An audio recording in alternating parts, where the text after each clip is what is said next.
एक ओंकार सतनाम करता पुरख निर्भय निर्वैर अकाल मूरत अजूनी सैभम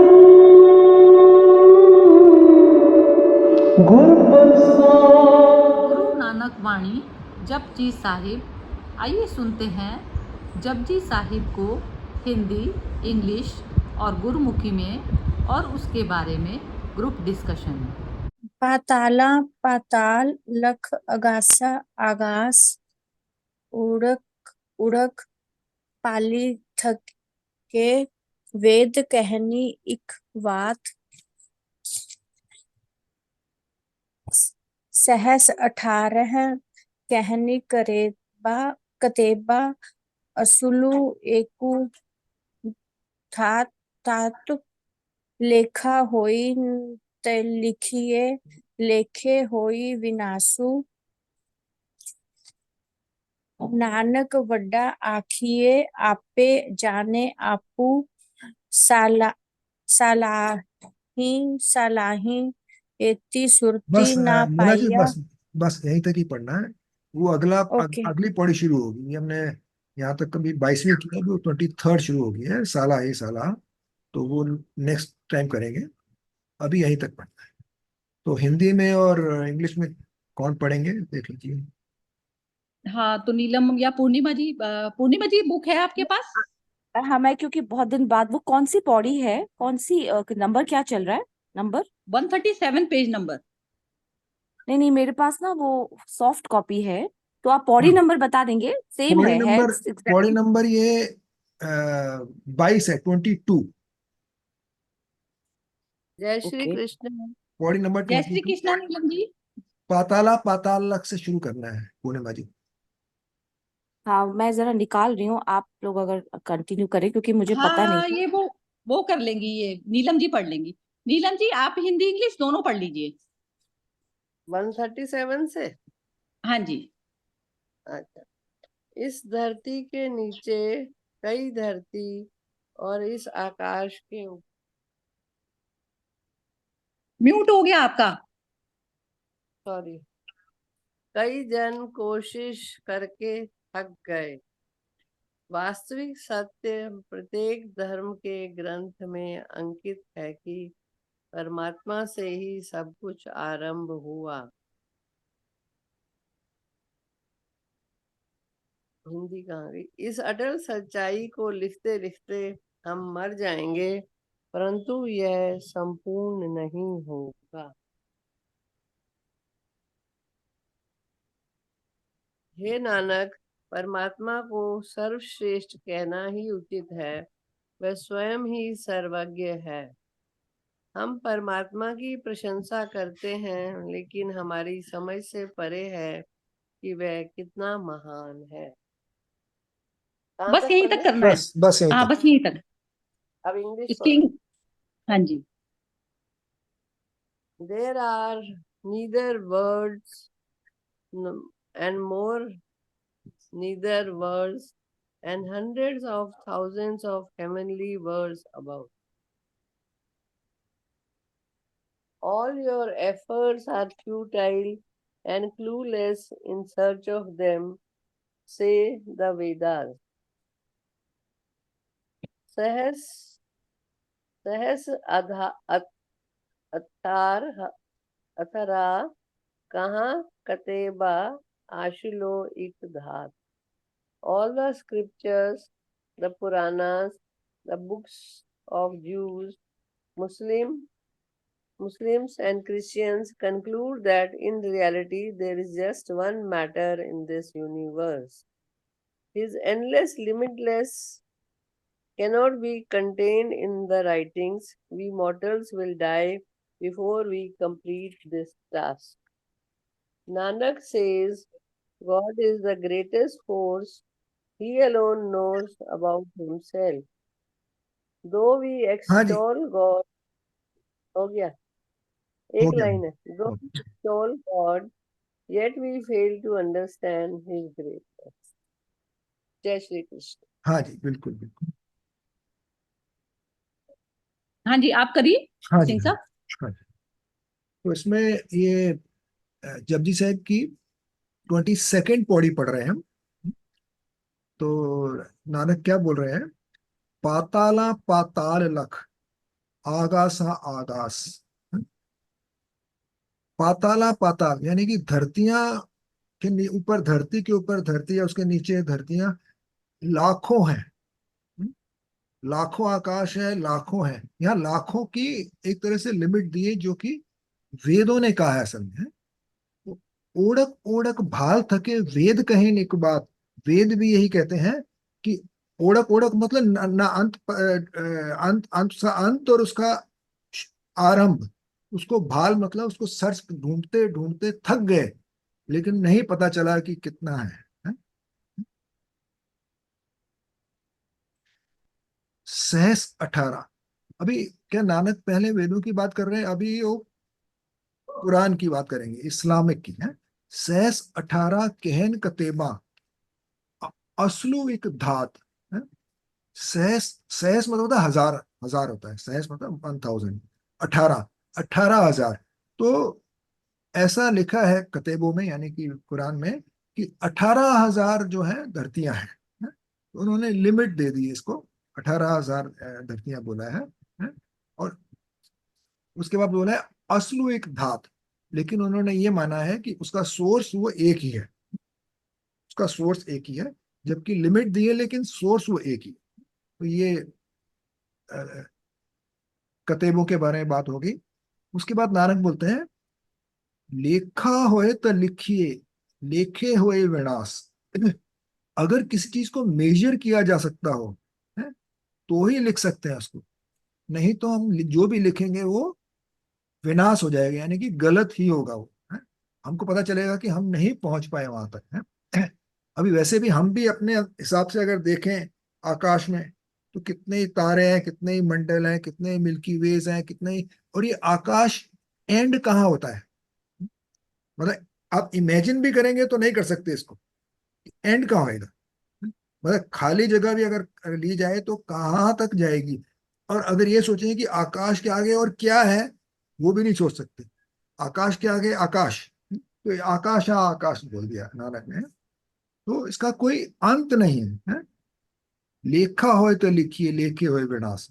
हाँ, मेजर कर सके तो ही तो लिख देंगे उसको। और लिखते हैं अगर हम उसको, तो हम सही नहीं लिख रहे हैं, यानी कि कहीं ना कहीं हम भटक गए हैं? नानक वड्डा आखिए आपे जाने आप। तो नानक जी बोलते हैं कि वड्डा, उस वड्डे को या उस ऊंचे को है, वो खुद ही जानता है, और कोई नहीं जान सकता। उसकी क्या लिमिट है, कहाँ तक है, क्या है, शुरुआत क्या है, अंत क्या है? जैसे बोलते हैं आद सच जुगाद सच, है भी सच नानक होसी भी सच। सच की जो डेफिनेशन ये है कि ना उसकी शुरुआत है, ना उसका एंड है, वो इनफाइनाइट है? तो यही दोबारा यहाँ पे नानक जी रिपीट कर रहे हैं जो हमने मूल मंत्र में पढ़ा था। तो उसका कोई अंत नहीं है, ना कोई शुभार आरंभ है ना अंत है उसका। तो वो बिना अंत के, बिना आरंभ के है। उससे बड़ा कोई होगा तो वही उसको जान सकता है? नहीं तो कोई नहीं जान सकता है। तो इतना ही है, सिंपल है आज बिल्कुल। आप अपने विचार रखिए अब एक एक करके। हाँ जी, नीलम जी से ही शुरू कर लेते हैं। हाँ जी, नहीं, हाँ नीलम जी से करते हैं। चलिए, एक और कोई बोलिए, मैं जरा मना। मनन चिंतन चल रहा है, चलिए ठीक है, पूर्णिमा जी बोलेंगी। नहीं, मैं ना आज ट्रेस ही नहीं कर पा रही हूँ, मेरे पास सामने है। इट्स 22nd ना? 22nd पौड़ी, पाताला पाताल लख, वो वाला पाताला पाताल लख, आगासा आगास। चलिए कोई बात नहीं, मैंने जितना आपका सुना हाँ जी, हाँ। उतना जो मुझे समझ में ये आया कि it's so vast that beyond our human understanding. हमारा जो ब्रेन है वो उससे समझने की चीज है ही नहीं। तो ये हाँ, भाव है सारा, आपके बिल्कुल। भाव पे ही है सब कुछ। सो आप लॉजिक लगाने जाएंगे तो वो आप उसको उसको समझ नहीं पा सकते। So it's beyond our understanding and logic. So एक समर्पण का एक जो भाव है वो वो इसमें मुझे समझ में आया कि वही है। Because when I see any nature का कोई भी हिस्सा कभी भी देखती हूँ, मैं कोई फ्रूट खाती हूँ, कभी भी कुछ भी, तो ये मन में ये आता है, there's a gratitude, it's so beautiful। तो बस यही समझ में आया कि it's beyond our logic and understanding. Don't try to understand everything, we can't. And somewhere it's the surrender which is more powerful than any logic of ours। That's I could relate, that's I could understand। बस हाँ जी। हाँ, ठीक ही करा है बिल्कुल। ये- यही है। ये जो, जैसे आपने ये जो फ्रूट का उदाहरण दिया ना, हाँ इसमें ऐसा हाँ है जी। कि जैसे आप फ्रूट का भी ना टेस्ट तभी ले पाएंगे जब आप फ्रूटी हो जाएंगे। हाँ फ्रूट और आप में कुछ फर्क नहीं रह जाता, तो तब हम उसका आनंद ले पाते हैं। बिल्कुल वही बिल्कुल। विचार शून्य अवस्था आती है, तो वो हम्म, विचार शून्य अवस्था उसकी आती है जब मैं, जो शरीर के साथ में जिसने तादात्म्य किया था वो मिट गया। तो ये बिल्कुल। मैं एक उदाहरण के तौर पर आपको समझाती हूँ। ये चीज समझाना क्या, मतलब समझ में तो आ ही गया। हम्म, मैं थोड़ा रमन महर्षि को आजकल पढ़ रही थी, मतलब काफी दिनों से पढ़ रही हूँ एक्चुअली। मेरे को ऐसा लगा कि जैसे रमन महर्षि जो बोल रहे हैं वो मेरे मन में, मैं बस मतलब मैंने बोला नहीं बस वह, जैसे तो मेरे बिल्कुल उससे मैच खा रहा है वो। तो ओके। उसमें यही चीज बताई थी कि जैसे रेडियो, उसमें बता रहे थे कि जैसे रेडियो चलता है तो रेडियो की जो आवाज आती है, लेकिन हम रेडियो को खोल के देखें तो उसमें कुछ नहीं होता, कुछ नहीं होता। तो वो शून्य अवस्था पे हम सारी चीजों का आनंद ले पाते हैं। वो कह रहे हैं कि जैसे कुछ भी चीज जो हम जानते हैं, तो जानने वाला जब तक मौजूद है तो जान नहीं पाओगे आप उसको। बिल्कुल अ, जैसे आपके माइंड में अभी मेरे को सुनते हुए में भी कोई थॉट आ गया, तो आपको पता नहीं चलेगा, मिस कर जाओगे आप मुझको कि मैंने क्या बोला। तो बिल्कुल। ऐसे हो जाना होता है, तो ऐसे हो जाने पर वो मिल जाता है। अब जिसको जो ढूंढने निकला है, जो ढूंढने निकला है वो स्वयं वही है जो ढूंढने निकला है। तो वो यदि हम्म मौन होके बैठ जाए तो वो वही प्राप्ति होगी ना उसकी। वो चल पड़ा तो चलना ही उसके लिए दिक्कत आ गई ना। तो चलना ही, हम्म। अ, चलना नहीं है, पहचानना है। चलना नहीं है तो हाँ चलने, जैसे साधना सारी चलने की होती है। और वो कह रहे हैं साधना हमें करनी नहीं कोई भी, सिर्फ हमें याद करना है। याद मात्र से वो मिल जाता। तो याद ही मेरी स्थिति है। अब जैसे कहते हैं ना, मैं गॉड को मिलने में गई, अब मैंने उसको बोला गॉड को कि मुझे यहाँ मिलना। अब वो गॉड वहां आया और मैं जो है वहां से चल दी उसको मिलने के लिए। तो ये चीज अवस्था हमारी ऐसी चलती है। तो वो जो मिला है सहज मिला है ना, सहज मिले की हमें वैल्यू नहीं। तो सहज मिला, सहज प्राप्ति है। तो सहज प्राप्ति जैसे ही हमें पता लगती है, तो वो सारी ही सिचुएशन करने से पहले वाली अवस्था है। हर हर चीज की, जो भी मेरे माइंड में एक थॉट उतरा, फिर मैं उसको पूरा करने के बाद में मैं समझती हूँ शांति है मुझे। वो पूरा हुआ तो शांति, फिर उसका क्या रिजल्ट आया तो मेरे को शांति मिलेगी, नहीं, शांति पहले। तो वह स्टेज परमात्मा की होती है। परमात्मा की अवस्था के बिना किसी भी मनुष्य को शांति नहीं होती। तो वो अवस्था हमारी सहज ही है। लेकिन हम जो फिजिकल बॉडी के साथ में अटैच होके जो विचार बना लेते हैं वो होता है, तो हम एंजॉय नहीं कर पाते। तो ये यही है। ये आप पहली बात में ही समझ गई हैं, बिल्कुल पहले उस पे ही समझ गए। तो बस ये चीजें ना बार बार, सारे संत हो गए, कोई भी हो गया, सारी वाणियां हैं जो है वहीं से ही निकली हैं। वेद पुराण सब, रूमी ने बार बार बोला है कि आप प्रेम पे आप जो है वो सेट हो जाइए। प्रेम ही है आप, प्रेम तत्व ही वह है। जब मैंने अपने शरीर के साथ में अपना आइडेंटिफिकेशन खत्म कर दिया, तो अब उसमें जो ज्ञानी की जो स्टेज रहती है ना, वो कहते हैं जीवन रहते तो वो जीवन मुक्त रहता है, और जब शरीर चला जाता है तो विदेह मुक्ति हो जाती है उसकी। तो जीवन मुक्त की स्टेज बाहरी तौर पर जब हम किसी भी चीज को बहुत सीरियस लेने लग गए ना, तो आप समझ लीजिए माया का जो फंदा है ना वो हमारे गले में अटक गया जाके। तो महत्व देते हुए में भी महत्वहीन सारा संसार है, ये जानना है बस कि महत्व या कितनी देर है। तो हमने अपने रातों की चैन चैन वाली अवस्था ना उड़ा दें। कोई भी चीज जो है हमारे ऊपर इतनी, माइंड पे इतनी हावी ना हो जाए कि उसके लिए हम अपना चैन खो दें। तो वो चैन तब है जब माइंड में कोई विचार नहीं है। तो बार बार वो अवस्था मुझे उपलब्ध होते हुए में भी मैं पहचान नहीं पाती। तो वो अवस्था परमात्मा की अवस्था होती है। वही में मिलना ही बस सिर्फ हमारे हाथ में है। और उसके बाद में फिर जब हमारी मौन अवस्था आ जाती है तो हम उसके साथ में मर्ज हो गए, रिवर उसमें मर्ज हो गई, सागर में। चलिए नीलम जी से पूछते हैं। हाँ जी नीलम जी बताइए। ये जैसे पूर्णिमा जी ने बोला ना, ये भाव की बात है। कुछ जानना पड़ता है, कुछ मानना पड़ता है। जो जान नहीं सकते उसको मान लेते हैं, और जब मान लेते हैं, सरेंडर कर लेते हैं, तो सब कुछ ही मिल गया। इसमें शब्दों में तो ये लिखा है कि हमारे ऊपर, हमारे धरती के नीचे, धरती के ऊपर कितने ही अनगिनत दुनिया है, उसको ना हम ढूंढ सकते हैं। वो सब परमात्मा की देन है। और परमात्मा जो है वो सभी ग्रंथों में, सभी धर्मों ने कहा एक ही है।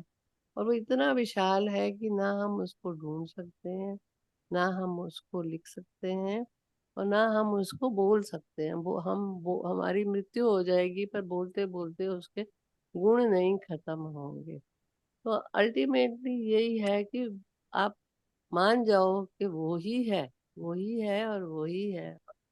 झुक जाओ, सरेंडर, कंप्लीट सरेंडर। इतना आसान नहीं है, पर बीच बीच में इंटरवल्स पे सरेंडर होता रहता है। फिर दुनिया में आ जाते हैं, फिर सरेंडर कर लेते हैं।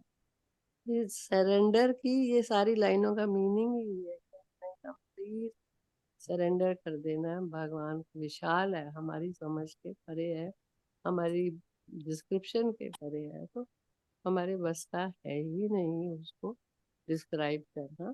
बस मान जाओ और उसकी शरण में चले जाओ। एक छोटी सी बात और, मैं आपको अपना बहुत पुराना एक्सपीरियंस है, अगर समय इजाजत देता है तो मैं सुनाती हूँ, नहीं तो और जिसकी बारी है वो। नहीं आप बोलिए, कोई बात नहीं। अभी ये मोना और ये दीपा बची हुई हैं, तो कोई बात नहीं, बोल देंगे। आप बोलिए। शॉर्ट शॉर्ट में बोलती हूँ। हम बहुत पहले, तो कम ये से कम थोड़ा 20 सा साल, लाउड करके, हाँ हाँ, अब आपको पास ना आ थोड़ा गए। सा तेज, हाँ तेज बोलना पड़ेगा। आवाज थोड़ी सी हल्की आती है, ज्यादा ध्यान से सुनना पड़ता है। या कर आप दिया अपने मैंने। स्पीकर जहाँ बोल रही है ना, वहां पे आप अपने फोन को थोड़ा आपके पास आवाज में। के पास ले आए तो दैट वुड बी हेल्पफुल। अब बेटर है, अब बेटर है। अब बेटर है हाँ अब, हाँ। हाँ जी, मैं स्पीकर थोड़ा के दूर से पास बोला। आके बोले, हाँ। हाँ, अब ठीक है। थोड़ा सा चलिए। बेटर। हाँ। हाँ, तो मैं जोर से बोलूंगी थोड़ा। एक बारी, अब 25-30 साल हो गए, हम विद फैमिली हम कहीं पहाड़ों पे गए थे। और जैसे वो रूटीन होता है कि आपको हाईएस्ट पॉइंट पे वो गाइड ले जाता है, दिखाता है कि ये सबसे ऊंचा पॉइंट। वहां हम खड़े हुए थे, तो पहली बार मुझे ध्यान आया, इतनी विशालता में सब कुछ दिख रहा था। पहली बार मैंने जिंदगी में सोचा कि ईश्वर ने इतना कुछ बनाया है, तो कभी हमें आके बोलता नहीं है कि मैंने ये सब बनाया। और हम एक घर बनाते हैं और कितना हल्ला मचाते हैं, हमारा उद्घाटन करो जी, पार्टी करो जी, हवन करो जी।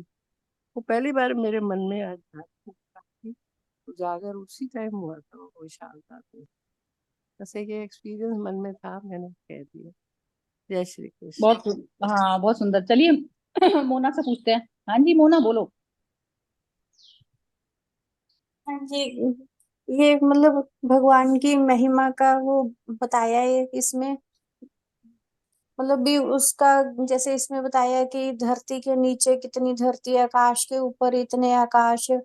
इसमें मतलब इसका हम मतलब कोई भी इंसान नहीं पता लगा सकता। बस यही अपने मन में मतलब रखना है कि परमात्मा का कोई उसका मतलब नहीं पता कर सकते कि उसने कितनी रचना की है और कैसे की है। इसमें इंसान की बुद्धि से परे है ये चीज। यही इसमें बताया है, मुझे यही समझ आया। हाँ ठीक बताया, ठीक समझ में आया है वैसे तो। चलिए, हाँ दीपा जी बोलिए। दीपा आप हाँ बोलना जी। चाहोगी? हाँ जी हाँ बोलो। जी, नहीं अभी नहीं, अभी नहीं। अच्छा ठीक है। आज ये ये जो सविता जी, एक पॉइंट ये भी है मुझे। एक तो जो उस दिन दीपाली जी ने वो गाया था ना भजन, जिसमें उन्होंने बोला था, ईगो को कंपेयर किया था तिल से या किससे, तिल से या सरसों के दाने से। तो ईगो भी आती है बीच में, आपके सरेंडर में ईगो बहुत इंटरफेयर करती है। तो उसको जब तक हम उस पे काम, देह, वही आप बोल रहे हो ना, शारीरिक देह, या ईगो इज एक्चुअली नॉट देह, इट्स, वो तो सूक्ष्म लेवल पे काम करती है, सटल लेवल पे। तो वहां भी अगर आप हो तो अटक जाओगे, फिर सरेंडर नहीं आएगा। और दूसरा मैंने देखा कि जिसने जान लिया ना वो बोलेगा नहीं, वो बोल नहीं सकता। जिसने जान लिया, जो बोल रहा है उसने तो फिर जाना ही नहीं। नहीं नहीं, मतलब ऐसा अगर नहीं है। परमात्मा ऐसा से नहीं ये, देखो, इसमें भी ना ना ना, ये नहीं होता। एक सेकंड में पूर्णिमा जी, ये जो आपने बोला ना हम्म कि जिसने जान लिया वो बोलेगा नहीं, लेकिन वो एक्ट तो करता है ना। वो एक्ट कैसे करता है? वो एक्शन उसका ऐसा होता है ना कि एक्ट करता है, और एक्ट में जब वो शून्यता वाला लेवल, जैसे मेरा मन है कोई चीज को करने का, लेकिन मेरे को ये पता चल रही है समय की ये डिमांड है करने की, तो इस पे करना जरूरी है। अब यदि, और ईगो ना, ईगो भाव ही, ईगो जो होता है ना, ईगो जो हम जिसको बोलते हैं, तो ईगो जब अपूर्णता में रहता है, जब वो अपने शरीर को मानकर जब बिहेवियर करता है, तो वो ईगो ही है। और ईगो जब हट जाती है, तो ईगो हटना मतलब शरीर भाव हटना। शरीर भाव हटते ही हम परम हो जाते हैं। हम ही परम हो जाते हैं जब हमारा शरीर भाव हट जाता है। शरीर भाव हटने पर जब जो शरीर से रिलेटेड चीजें, आप उस पर तो रहोगे नहीं ना, वो तल ही आपका खत्म हो गया जीने का। बुरा हम्म अच्छा लगना बंद, बाहर की चीजें खत्म। जैसे आप अदृश्य हो गए, अदृश्य हो गए, तो आपके शरीर को कोई नुकसान पहुंचा रहा है, आपके मन को कुछ, आपको कुछ कह रहा है, तो आपको फील करेंगी आप बात। आप उस वाली अवस्था में जाके देखिए जहां पर है। हम्म तो वो हम्म वो अवस्था कैसी हो गई कि जहां पर अब है ही नहीं, अदृश्य वाली जो रूप हो गया। तो वो वाली अवस्था में जब मनुष्य चला जाता है, तो उसके लिए भारी चीज मैटर नहीं करी, लेकिन वो फिर भी है, प्रेजेंट है, अभी बॉडी है उसकी, लेकिन भाव उसका खत्म हो गया। तो जो भाव जो जन्मे, उसके भाव कभी भी मनुष्य के जो भी जन्मते हैं, तो वो जन्मते भाव इस कारण है कि वो शरीरों से के भाव उत्पन्न होते हैं। वो जब तक शरीर का है तब तक तो भाव में रहेंगे, नहीं तो भाव से परे हो गई ना अवस्था, भावातीत अवस्था हो जाती है वो। भाव कब तक है आपके? आपको कभी भी ऐसी चीज का भाव आया जो आपने देखी नहीं? नहीं आया ना कभी भी। ऐसी कोई अवस्था, कोई भी जिंदगी में ऐसी चीज नहीं होती जिसको हमने देखा नहीं, उसके प्रति हमारे भाव आ जाएं। नहीं, चाहे इवन वो एक्सपीरियंस नहीं, ऐसा नहीं है। एक्सपीरियंस नहीं तो हो। आपको होता नहीं, ऐसा नहीं है। आपको जो अनुभूति होती है उसको मैं वर्ड्स में कभी एक्सप्लेन नहीं कर पाऊंगी। I have no words to explain how I felt when I did my first, when I few, जब आपको रियलाइजेशंस होती है, मैं उसे वर्ड्स में एक्सप्लेन ही नहीं कर सकती, because that's beyond words, that's what I am saying. मेरे पास वर्ड्स ही नहीं है, कम पड़ते हैं। जिसको आप जो आप ये समझिए कि जो चीज आपको बाहरी चीज को कुछ देखने से, करने से जो एक्सपीरियंस हो रहा है, वो आपका एक्सपीरियंस बियॉन्ड वो नहीं है। एक्सपीरियंस वो किसी कारण हो रहा है ना। कारण जब तक मौजूद है तो आप उसको एक्सप्लेन कर पाए या नहीं कर पाए, कारण है ना वो उसके लिए। तो कारण यदि है तो कॉज एंड इफेक्ट का रूल अप्लाई हो जाता है उस चीज पर। समझिए आप बात ये वाली। मैं तो एक्सपीरियंस नहीं, irrespective of any, there was no reason, there was no cause, there was nothing. I was sitting, I was in meditation, जो मुझे महसूस हुआ हाँ, उसको तो मैं वो शून्यता वाला, हाँ, तो उसको एक्सपीरियंस नहीं कहा जाता। वो अवस्था सबकी, वो इंसान की परमानेंट अवस्था होती है। वो अवस्था हाँ, आप ठीक कह रही हैं। तो वो वही, उसको आप नहीं कर सकती ना, उसको एक्सप्लेन कर भी नहीं सकती। आप उसमें रहना पसंद करती हैं, लेकिन उस हाँ अवस्था में रहना पसंद करती है ना, तो वो हमारा बेसिक स्वभाव है। उस स्वभाव हाँ को प्राप्त कर, उस स्वभाव में हमें हमेशा रहना है, 24 आवर्स रहना है। अब बाहर की कोई भी विचलित वाली जो अवस्था मेरे सामने आती है, तो मैं उसको करके फिर मैं वापस उसी अवस्था में आना चाहती हूँ ना। यस। ये हमारा काम है बस। ये आपने अब पकड़ ली। अब आप आ गई बिल्कुल लाइन पर। अब लाइन हम्म पर इस कारण आ गई कि आप जो सहज अवस्था आपकी है, सहज अवस्था में आप आनंदित हैं, और कोई बिना किसी कारण के हैं, वो अवस्था परमात्मा की अवस्था है। अब जो भी कुछ चीज आई गई, तो आप उसकी सिरदर्दी कितनी देर तक ले सकती है, नहीं ले सकती, वो आपका अपना निर्णय है। आप उस चीज हम्म के लिए चुनाव है आपका। आप कितनी देर तो किसी बोझ को उठाए रखना चाहती है, तो कभी तो फेंकेंगी ना। तो वो जैसे हम हम्म जो भी चीजों को जहां पर भी हमने महत्व दिया, इंपॉर्टेंस दी, तो वो उस चीज को, पत्थर हमने हाथ में पकड़े रखा, अब उसको कितनी देर छोड़ेंगी? या तो आपका शरीर अपने आप छुटवा देगा उसको, और या फिर आप मेंटली तौर पर पहले ही छोड़ दें, पहले ही छोड़ दें। तो वो क्या होती है, सहज अवस्था में रहते हुए कर्म करना होता है। सहज अवस्था मेरी है, ये अवस्था मैं भूलूं ना बार बार, कि बिना कुछ करे मेरी अवस्था ऐसी वाली है, और उसमें मैं सबसे अधिक अच्छा कंफर्टेबल महसूस करती हूँ। तो वो अवस्था को प्राप्ति के को करने का बार बार अभ्यास ही तो परमात्मा का अभ्यास है। यही तो अभ्यास बिल्कुल। है, यही अभ्यास है। तो अब कौन से पत्थर कितनी देर के लिए पकड़ने हैं, कितने जरूरी है जिंदगी के, तो वो उतनी देर के लिए पकड़ेंगे ना, उसको सिरदर्दी नहीं मनाएंगे ना। तो सारा कुछ थॉट पत्थर है हमारा। अब थॉट आया, उसको कर्म के एक्शन में हमने कर लिया तो वो कर्म योग हो गया। ज्ञान से खत्म कर दिया उसको ज्ञान के लेवल पर ही, तो वो ज्ञान योग हो गया। और सांख्य योग ये नॉलेज है कि मेरे को, मैं खाली बैठे, मेरी अवस्था वो है सहज अवस्था। खाली बैठे हो गए, जैसे भी भरी अवस्था है, जैसी भी अवस्था, लेकिन मेरी वो सहज अवस्था है, ये चीज आपने जान ली। तो ये सांख्य योग हो गया। सांख्य योग इसी चीज का नाम है। और मैं ज्ञान से पहले खत्म करती हूँ जो भी विचार आया, खाली ज्ञान के लेवल पे खत्म हो सकता है, और यदि कर्म के लेवल पे खत्म होता है तो कर्म करके कर देती हूँ, लेकिन कर्म योग के साथ में करती हूँ। योग पहले मेरा योग है अपने साथ में, कि मैं सहज अवस्था को मेरे को उपलब्ध होना है, ये चीज मुझे पता है। अब उसको कर्म के माध्यम से उसको खत्म, जैसे आपको भूख लगी, भूख का विचार आपको सताया, आपके शरीर को लगी भूख, तो वो विचार पहले आया, विचार पहले आया, आया, तो अब इसको विचार को खत्म करने के लिए, क्योंकि भूख, शरीर की भूख शांत नहीं होगी जब तक उसको कुछ दिया नहीं जाएगा, तो आपने फिर उसके लिए कर्म योग के माध्यम से खाना बनाया, और फिर खाना आपने उसमें डाला, फिर आप तृप्त अवस्था में, फिर आप बैठ गई हैं शांति से, तो वो अवस्था हुई ना। तो कर्म योग इस उसका नाम है। फिर आपने ज्ञान से उपलब्ध करा सामान को, कि कहाँ से क्या चीज मिलेगी, तो वो ज्ञान से करा, फिर कर्म योग। तो ये जो रोज की जो मर्रा की जो जिंदगी है ना, तो ज्ञान यही चीज का है, कि ज्ञान मेरी, ये जो मेरी सहज अवस्था, मेरी परमात्मा की अवस्था है, और इसको मैं बार बार जो विचार से जो होती है मेरी, तो उसको मैं कर्म योग ज्ञान योग के माध्यम से उसको खत्म करूं बार बार। तो वो छोटा हो गया, बड़ा हो गया, सब चीजें आ जाती हैं इसमें, टोटल आ जाता है सब कुछ।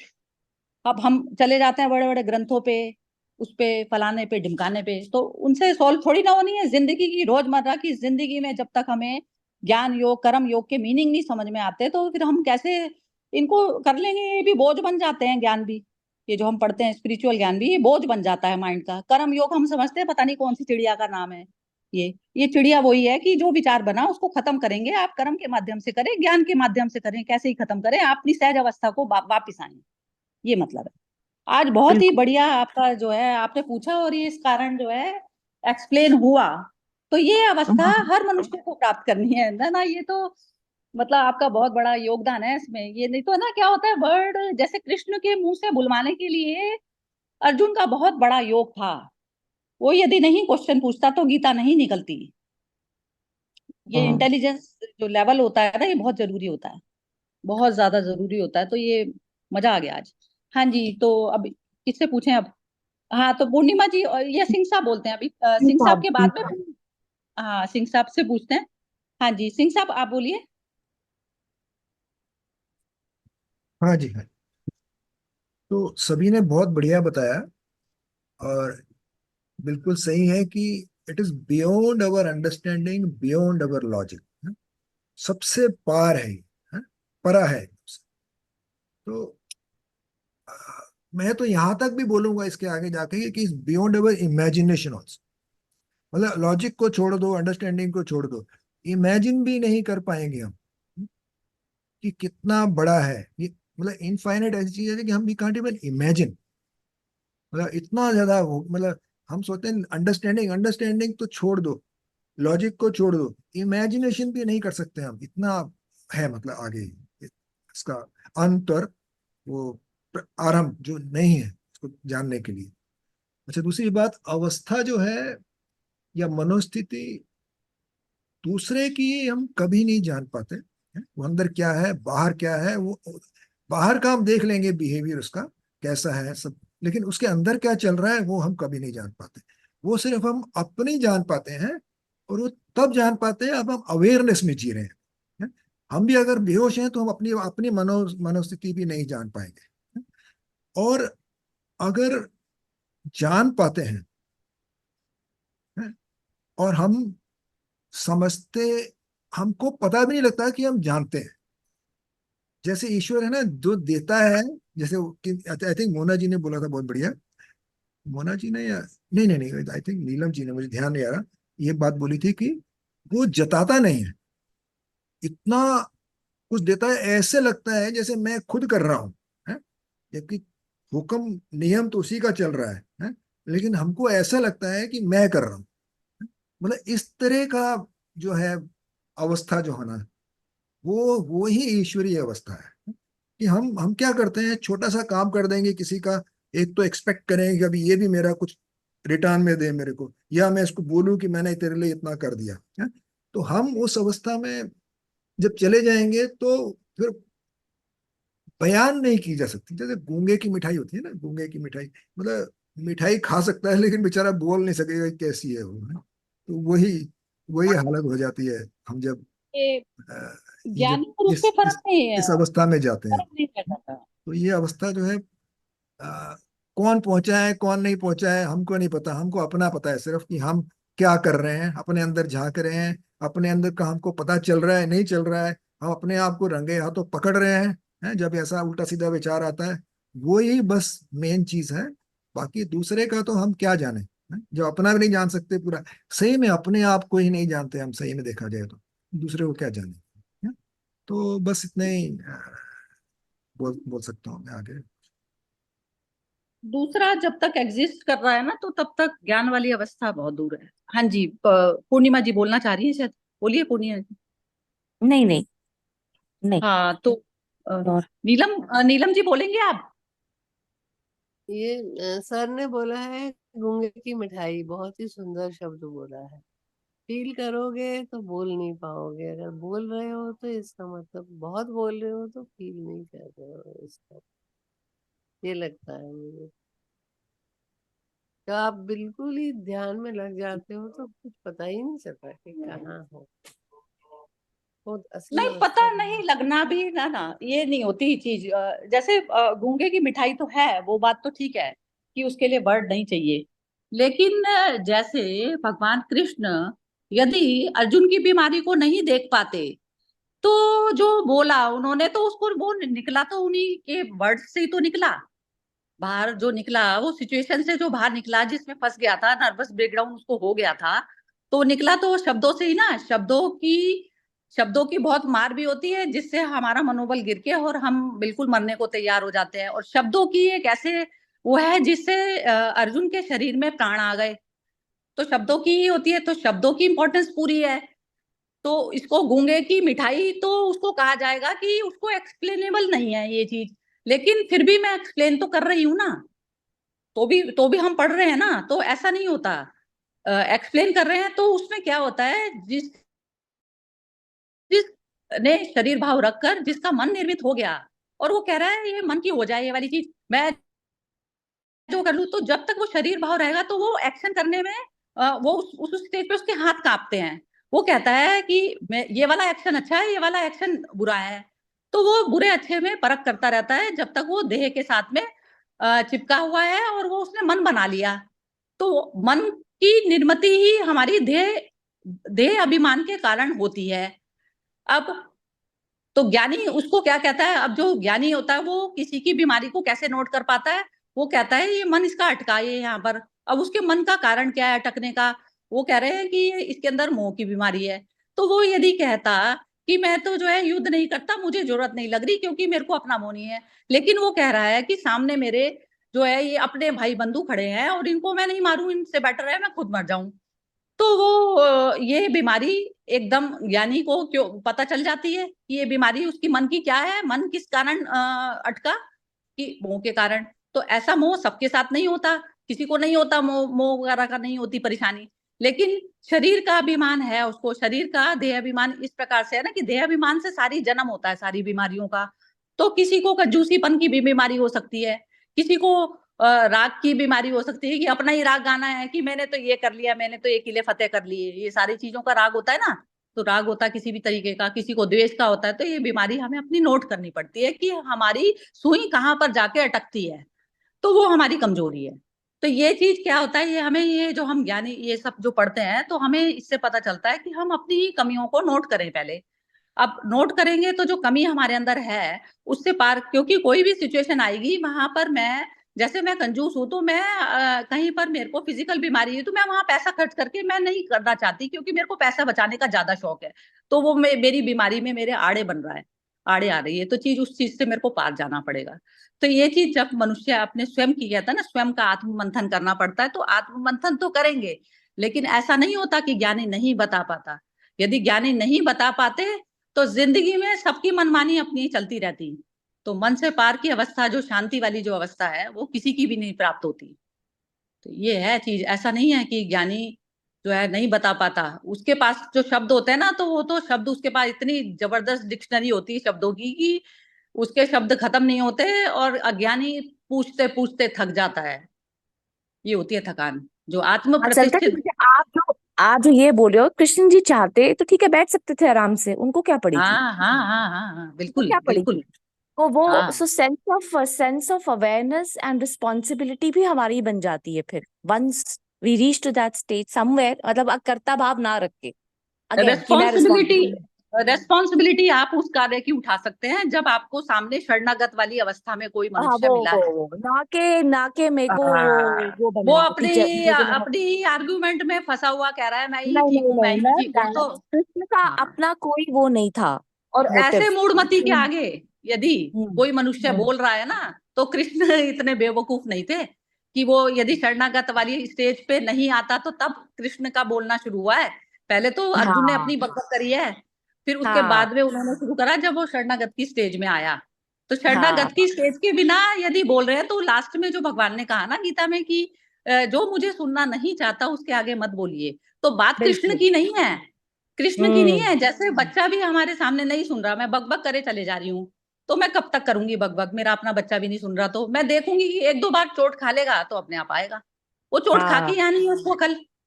तो ये चीज है, ये हम्म, नहीं है कि कृष्ण कहीं और है। कृष्ण अवस्था हमेशा हमेशा की होती है, ये घरों में ही होती है। हमारे हमारे कोई नहीं सुन रहा, हस्बैंड नहीं सुन रहे, बच्चा नहीं सुन रहा, या कोई घर में हाउस बॉय वो नहीं सुन रहा, तो क्या होता है, हमें मौन ही धारण करना पड़ता है। उस समय गूंगे का गुड़ खा के बैठना पड़ता है कि ये तो करके ही मानेगा, तो करके ही सीखना है इसको, कोई बात नहीं, इसकी डेस्टिनी वैसा सिखाना चाहती है इसको, कोई बात नहीं, वैसे उसको गुजरने दो उससे। तो उतना हम दे नहीं पाते ना, हम समझते हैं कि जैसे हम ही ठीक बना देंगे किसी को, तो ऐसा नहीं होता, तो छोड़ना पड़ता है। तो हम्म, यही है, यही बस मेरा तो गीता भी दोबारा करने का कारण भी यही है कि सहज अवस्था में गीता ज्ञान को अपनाइए। तो सहज अवस्था में जब तक नहीं अपनाएंगे ना, हम समझते हैं कृष्ण अवस्था, कृष्ण जो है कोई और थे हमसे परे। कृष्ण अवस्था वो नहीं होती। कृष्ण अवस्था जो बिना मन के पार की अवस्था कृष्ण है, जहाँ पे मन आप हमेशा देह अभिमान से मुक्त वाली अवस्था में जो रहते हैं, वो कृष्ण अवस्था है। कृष्ण अवस्था के बिना तो मनुष्य शांति में नहीं, जो आपने सहज अवस्था अपनी बताई ना, वो कृष्ण अवस्था है, उसमें रहते हैं। वो हमेशा देह अभिमान से परे होते हैं मनुष्य, वो। और मनुष्य मनुष्य रूप में है अभी, शरीर को तो आप खत्म नहीं कर देंगे ना, वो शरीर खत्म करने की भी नहीं सोचता वो। लेकिन वो पैडलिंग नहीं करता कि मेरा शरीर रहे नहीं रहे, क्योंकि वो शरीर से परे अवस्था में पहले ही बैठा है, तो वो शरीर के साथ में अटैच नहीं है